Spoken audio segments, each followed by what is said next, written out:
everybody, and welcome back to Real Talk with Miss G. For those of you who watched my video on Monday, you noticed that it cut off after 15 minutes because I switched screens to go look at some information and my video stopped recording and I didn't know that it was going to do that. New mistake. My bad. I'm learning. So I talked to myself for an entire 15 minutes before I realized it was not recording. So I'm going to try again today. I am going to just pick up where I left off on Monday. So I'm going to jump right into it. I was about to talk about the email that was reported in the news that the district superintendent sent out to his principals. I have included the link to the news report in the description box, but I am also including the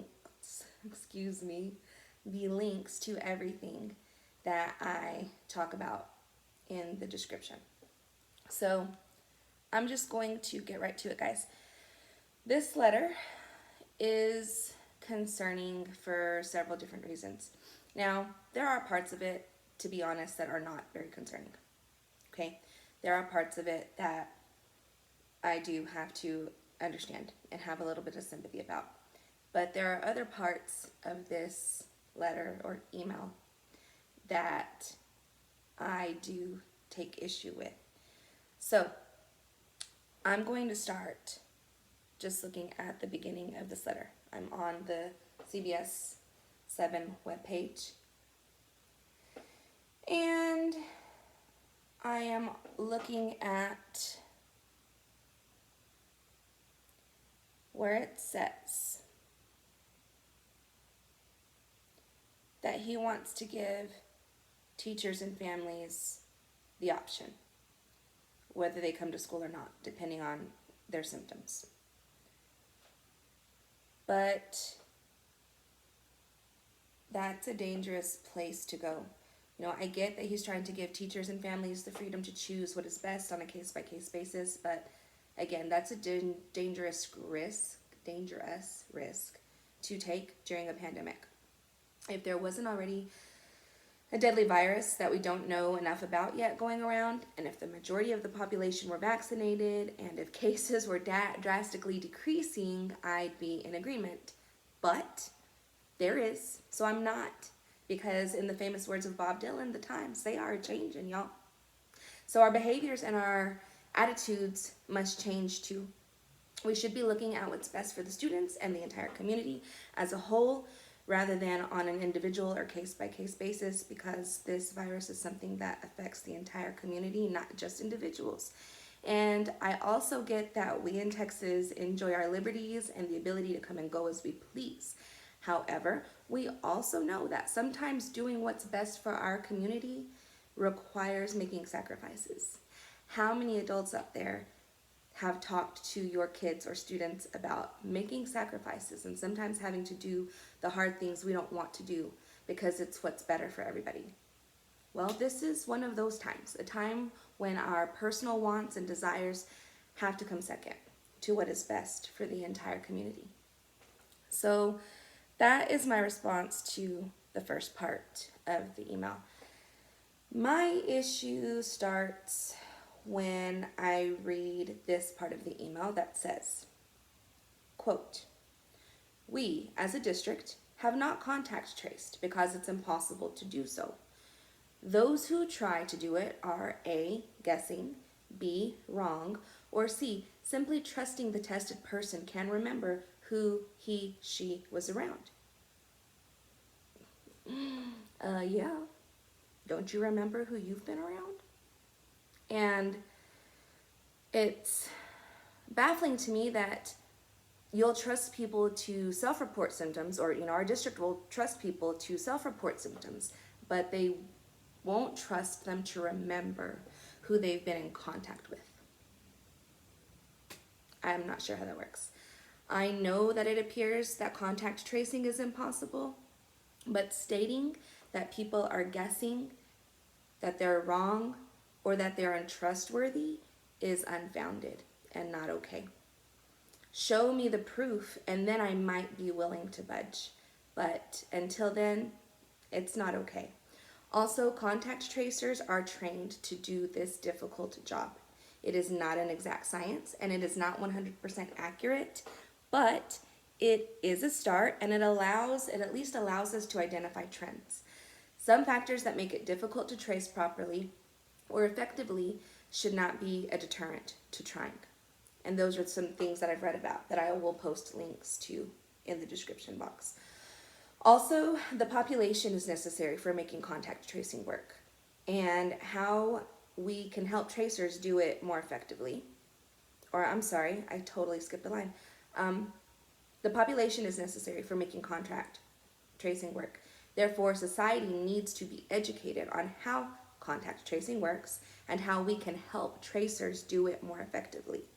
Because it's only impossible if we are not helping make it better and if we aren't practicing its use. So I have dropped links to websites that explain contact tracing, how it's done, the training behind it, and the challenges that it faces in the description box. So check those out. Some of the websites you will see are from the Mayo Clinic and from the CDC and also from the Texas Health and Human Services Department. So check those out for more information. But now let's get to the part that I have the most issue with, and that is the last part, which states, quote, "The county health department may have changed their stance since August." That should be an indicator there already that maybe we, the society, should too. "And the doctors may have changed their stance since August. But the district, in all caps, has not changed its stance since August. So, in all caps, do not tell an employee to follow a health provider's quarantine mandate." The fuck? What? Then it says we're not telling them to disregard, we're encouraging the employees to use common sense, and if they are sick, stay home. If they are healthy, come to work. This would be a good time for one of those emojis. So, I'm just going to get into my response to this. Are you ready? That's a long list. I told you I had a lot to say. So, here it goes. Common sense says to stay home if you're sick, and if you're healthy, come to work. Even though we know there are asymptomatic people walking around. So, common sense tells me that we shouldn't be in school to begin with, and that walking around a room full of kids who are being exposed to this virus daily is not a good idea. I thought that one was a no-brainer. Common sense tells me to listen to the experts and those working around the clock on the ground floor and on the front lines of this pandemic. You know, the ones actually experiencing it.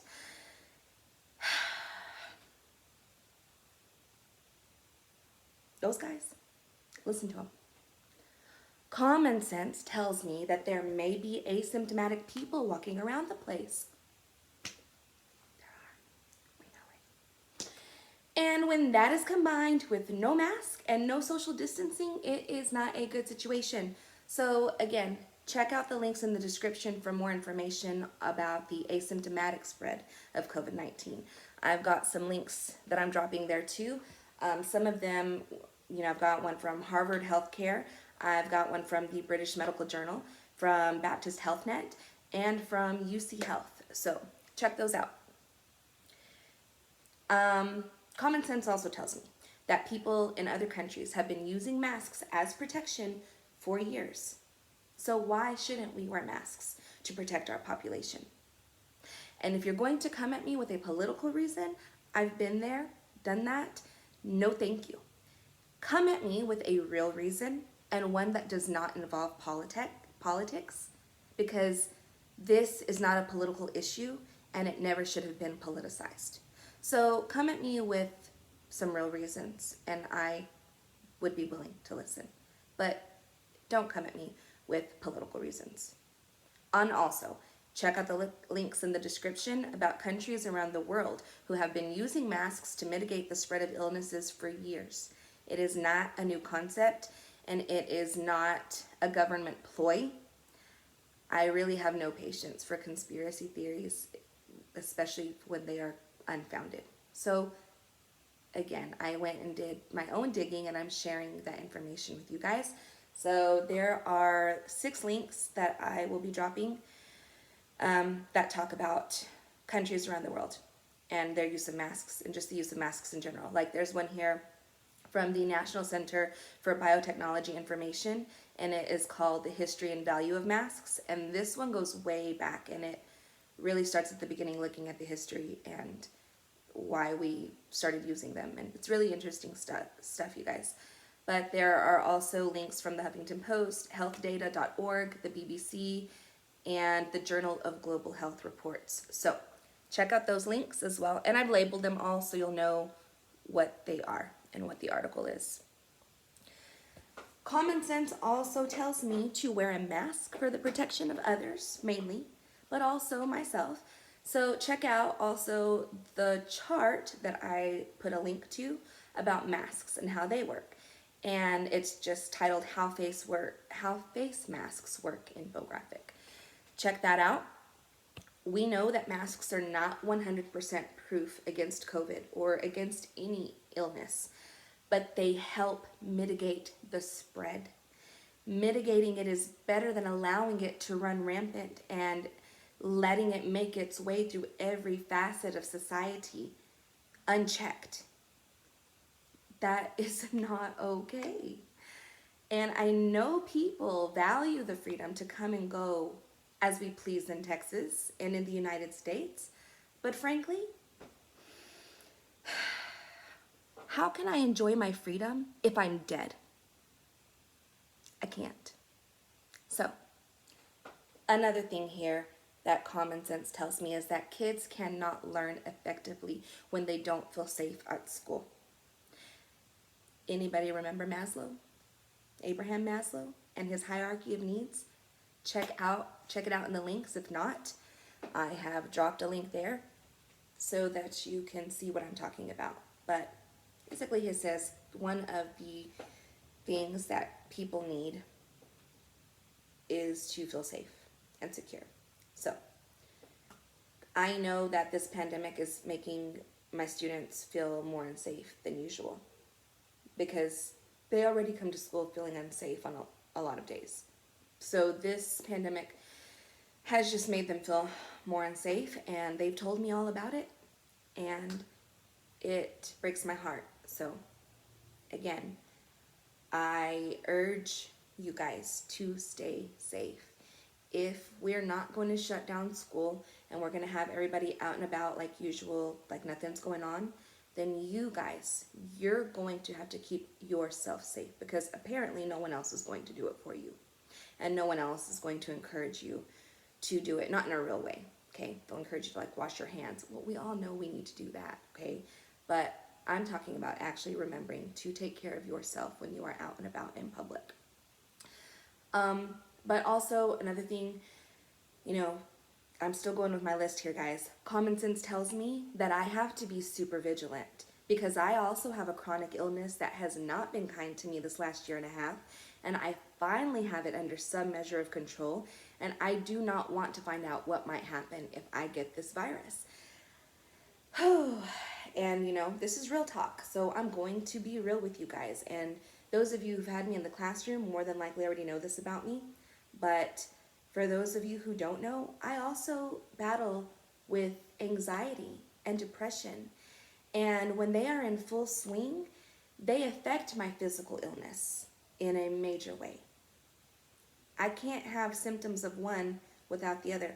They work together. And so if my physical illness is acting up, my mental health is not where it should be. And if my mental health is not where it should be, my physical health is not where it should be. It's just how it works for me. So that's another concern that I had to take into consideration, that I felt wasn't taken into consideration and was ignored. So I had to decide for myself, is continuing to go into the classroom every day really worth that risk to my physical and mental health? And that's something else that we need to talk about is mental health and teachers and mental health and students. But that will be another topic for another day, so be on the lookout for that. So you guys, because of all of these things, and as a single mom to 3 children, I have to be as safe as possible. I know that there have to be other single working moms or parents, grandparents in my community that feel this way. Am I right? And parents in general, like, I know kids are telling me, my parents don't really want me to be here either, but what do we do? What can we do? We don't know what to do. And they're following the guidelines of the people who supposedly know what to do. And unfortunately, I feel that's just leading to some very bad decision making because, again, we should not be forced to be in school right now. So, and I'm sure that there have got to be other teachers that feel this way too, I'm sure, but I'm going to speak on my own behalf at this time.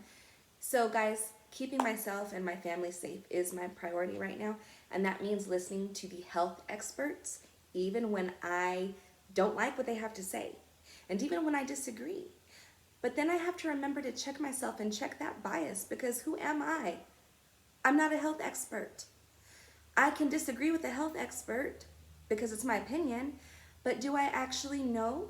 No, I need to do what's in my best interest. If I decide to ignore a health expert, it needs to be because it's my choice and not because I'm just defying or being disobedient, but I've actually looked into it and it's not going to work for me. But never, ever, ever should we tell people not to listen to our health experts. If you're not there on the ground floor doing the work, if you're not a health expert, you have no idea what's going on behind the scenes. And we really have to get back to trusting our health experts. So, guys, I don't want to think about what would happen if I got this virus, and also what would happen if I had to be hospitalized, or even worse, what would happen to my kids if I died.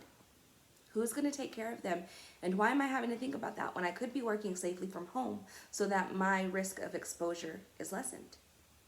I shouldn't have to worry about that. These kids, they're my kids. They're my responsibility.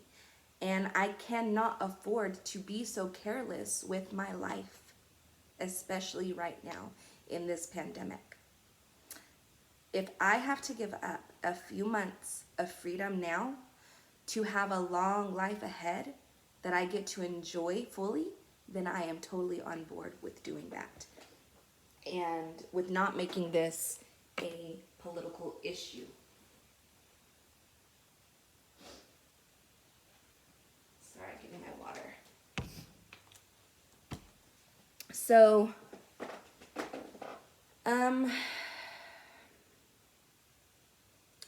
anyway, I'm on board with giving up some of my time if I need to. And last, common sense tells me that this mask wearing, social distancing situation is temporary.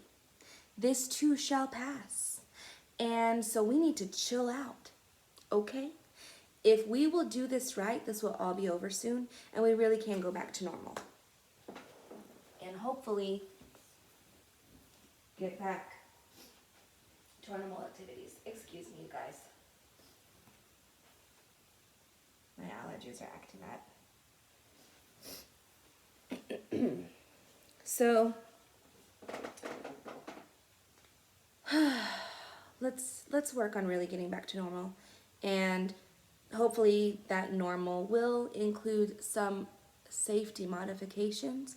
For example, implementing mask wearing during flu season, or if there are other serious outbreaks of a communicable disease, we should consider those things. So I have also dropped links about other countries, specifically in East Asia, where mask wearing has been a thing for a minute. So be on the lookout for those in the description as well. The second thing, though, moving on, okay, that I want to address is virtual learning or online learning. I'm so sorry, guys. My nose will not stop running. And I have my tissue, but I obviously do not want to do it on screen. So, yay, allergies. Okay, virtual learning. This is my next topic. One of the things that also was a barrier to going virtual, supposedly, is that we just don't know how to do online learning, and that public schools are not equipped for it and are not meant for it and just don't know how and shouldn't have to do it and not going to do it, okay? But did you know that online school is not a new thing? Did you know that other schools have been online for years, even decades? So, the idea that we cannot go virtual because it is not normal or it's not effective or it's not good for the kids is simply unfounded.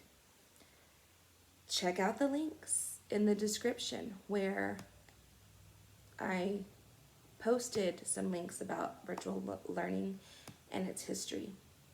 So you guys, I looked at several different sources to get statistics, and they all vary, but according to U.S. News, Texas ranks 34th in education. So something about education in Texas is not effective, whether we are doing it online or not. To be fair, like I said, read various sources, and Texas ranked between 28th and 44th in the sites that I read through, but they consistently ranked in the mid-30s. And I went with the U.S. News statistic here that says that we rank 34th in education. But again, it can be anywhere between 28th and 44th. It's still not good, okay? So, again, I've included the links to those statistics in the description. And please don't tell me that we're doing it this way so that the kids don't lose any more learning time. Teachers have been asking not to have our time wasted and to be allowed to actually teach for years. And we know that our students are behind. We do not need to be reminded. We also have ideas, and more school isn't it, especially when the kids feel unsafe there. To make the transition to virtual learning smoother and more effective, we could have asked our friends in online education for help. Who would have thought? The people who have already done it and know what they're doing could have helped us. There are places like K through 12 online, or even our own local online schools, or local online high schools and elementaries and middle schools that we could have gone to, guys. So I just don't necessarily think that is a good reason to be back in the classroom when there is a deadly virus going around. Okay? So there are 4 articles that I will drop in the comments or in the description. And you've got the history of online schooling, distance learning statistics, the U.S. News link that I read for this little portion, and also a local news report from Texas that says Texas is one of the most uneducated states in the United States. And this article, or this news report, says that we are ranked 43rd in education attainment and 39th overall as a state, because they looked at different things. And just click on the link and it tells you exactly what the metrics were that they used for figuring this out, what is included in education, the education attainment category, because it only accounts for certain things, obviously not for everything. But then the one that's 39th overall, that accounts for other items that are not accounted for in the education attainment section. So just have a look at the links and you'll see what I'm talking about. Okay, I know this is a lot, you guys, but I still have a lot to say. So moving on to the third thing that I want to address. The increased abuse in homes during the pandemic that we're hearing about that students are experiencing more abuse because they're at home more right now. So for those of you who would ask about that, this is a tough one. And we know that abuse at home increases the longer that the child and her or his abuser are together. And while this is not a good situation to be in, and no one wants abuse to increase, we have to consider the abuse that is already happening in schools as well. We know that abuse happens online. There's cyberbullying, for example, and we also know that it happens face-to-face at school. And we shrug it off as teenage drama to make ourselves feel better about not doing much about it, but in many instances, these teenagers are experiencing abuse from each other. Even those who don't experience abuse at home can come to school and experience abuse from other students or adults at school. Students also receive abuse from adults on campus in physical, emotional, and sexual form. So please do not try to use the abuse of children as a convincing leg to stand on. Abuse is a whole other topic that needs to be addressed on its own, in its own series, on its own time, and we need to find solutions for that. But that is not a convincing leg to stand on when we're talking about a global and deadly pandemic. So we aren't talking about it here, but maybe in another video, but not in this video, not today. But we all know what students experience at school, and we all know that it's not always just teenage drama. There are more serious issues behind a lot of it that we don't address. So for a good read on bullying and abuse in schools, you guys should check out this book that I read a few years back, and it's so good. I go back to it to look at my notes frequently, but it is called Sticks and Stones: Defeating the Culture of Bullying and Rediscovering the Power of Character and Empathy by Emily Bazelon. And there's also a link to her book in the description. I personally like to shop for books online at ThriftBooks because they tend to cost less, and I've never had a bad experience with them.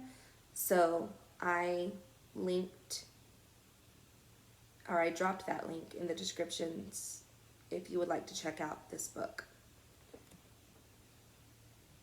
And that's all I'm going to say about that topic. I'm going to move on now to the fourth thing I'd like to address, which is infection and mortality rates. And this is where it gets into kind of technical stuff that I had to ask about because I am not a medical expert. I have read and articles and journals and studies, but I've also made sure to talk to the experts. So you guys already know that one of the local experts that I've talked to is Dr. Alyssa Tochterman, one of our local doctors, but also our chief of staff here at Permian Regional Medical Center. And according to her, as of December 21st, which was Monday, there were 9 patients in the hospital and 22 deaths in our county, which doesn't sound like a lot, but I'm going to get back to that. According to the Johns Hopkins University in Medicine website, the current mortality rate in the United States is 1.8%, and I've included a link as well in the description box to all of this stuff. So now we know that this number cannot be exact, but it still gives us a baseline to work with. And while it seems low, 1.8%, and some people don't seem to think that 300,000 plus deaths is a lot, it is a lot when hospitals are at capacity, and doctors and nurses are overworked, which they already were to begin with. And so now I can't imagine how much more overworked they are, how much more overwhelmed they are, how many more hours they're putting in. And it is a lot when funeral homes are at capacity and we are having to bring in ice trucks to put dead bodies in because there's no room for them in the funeral homes. And it is a lot when a family loses their loved one and possibly their financial support, and now their lives are in disarray. So one death affects more than one person, and one death is one too many when it's preventable. So Dr. Tochterman and others in the local community would like citizens others in the local medical community would like citizens to understand is that we are missing the bigger picture if we are only looking at the mortality rate and only this rate to decide how we react to COVID, especially as individuals. The low percentage of deaths should not be ignored or made light of. Averages are going to vary depending on how quickly each agency is getting information. I checked several sites for current mortality rates, and I'm going to mention a few of them and also provide links. So the first one I checked out was the Johns Hopkins University website. And according to their website, in the United States, there are 18, and this is as of last night, there are 18,035,209 confirmed cases and 319,364 deaths in the United States due to COVID. According to the CDC COVID data tracker website, there are 17.9 million cases and 318,569 deaths in the US. So there's a slight difference between the Johns Hopkins University website and the COVID data tracker, but not much. And then also when I looked at was the Texas Department of State Health Services, which also houses within it the Texas Health and Human Services Department. And according to them, there are currently 1,431,416 confirmed cases in Texas and 275,656 of those cases are active, and we have 25,606 deaths. So again, I provided the links to these websites in the description. And while these numbers may seem small to you, or at least to some of you, I guarantee you that even one preventable COVID death is one too many for a family out there. There are a lot of family members and loved ones that people did not have to lose, and that we do not have to continue losing if we will get it together and do the right thing here. Who knows how many of these deaths also were the financial provider of the family, or what kind of work that these people did, that it's now affecting the economy, and now we don't have some of the professionals that we need because they have died, teachers, farmers, healthcare workers. So I personally do not want to lose my life due to carelessness, so I'm going to be as safe as possible. Moving on to the next item.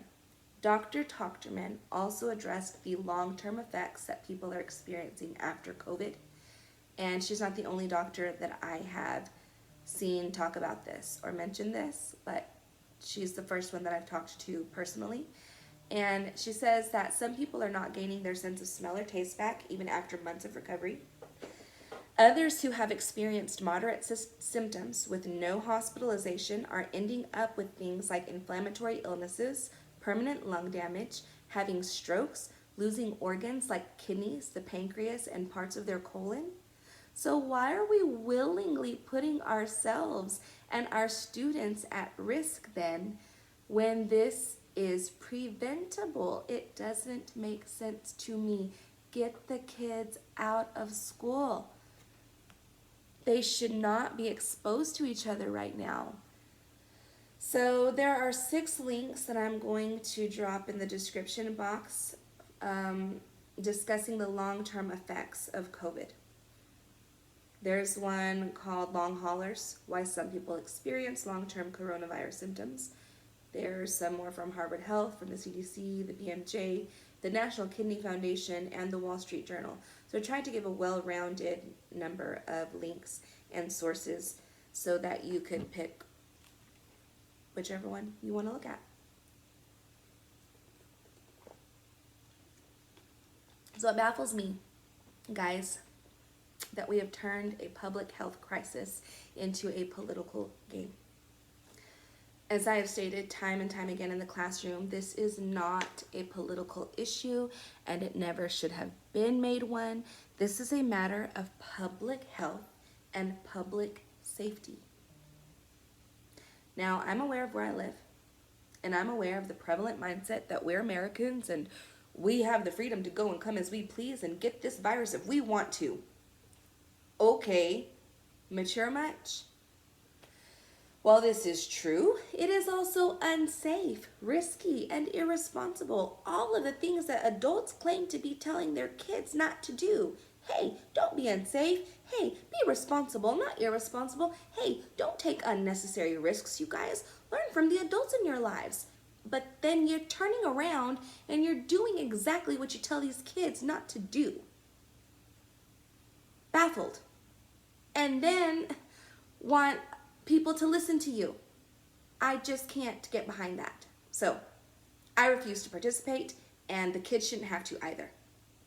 They are being thrown into this situation, whether they like it or not, and so are teachers who are in a unique position to be able to do their jobs from home. Not all professions can say that. We have that ability. And it may not be ideal, but it is safer, especially right now. Again, this should only be temporary if we'll get it under control.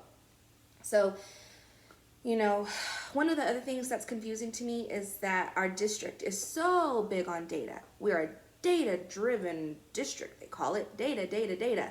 Yay for over-testing, right? And our administration wants data for everything. And they want that data to drive instruction, but they do not want to listen to the data that's coming from the health experts about COVID. They don't want to allow that data to drive what they do and the decisions that they make. They just don't want to listen to the data that's coming from the experts. They're wrong. They're guessing, right? They don't know what they're doing. So no, that's not cool. I just think that's weird, right? So think about it, you guys. Think about what I've said today. Let's shut it down, Andrews, just temporarily until we get this pandemic under control. Let's show each other that we care about each other and that we care about our community and that we care about each other's health over money and that we care about that over sports and that we care about that over trophies and awards and that we care about that over, again, money, that we actually care about each other and each other's individual lives more, and that whatever the financial situation becomes, there will be help and there will be a way if we will get together and talk about it, real talk, and figure it out. We can help each other through this. I am really sick of the mentality that there's just no other solution and we're just going to do it this way because that's the way it's always been done. That's the way that we want to do it, and just, no. Let's use our minds and let's come together and let's be creative and let's think outside the box and let's figure out some solutions and some other ways to make this situation better, especially in our community. And that's all I have for today, you guys. I think I covered everything. So thank you all for watching it, if you're watching it, and I hope that you enjoyed this episode. I also hope that you will hop on over to my Facebook page, Real Talk with Miss G, so that we can continue the discussion there. Don't forget, you can also find me on social media. You can find me on TikTok, you can find me on Instagram, you can find me on Snapchat, and you can find me on my Facebook page, and then obviously on my YouTube channel. So I hope to bring you guys more content soon. Like, subscribe, share, comment, let me know what you think. See you guys later.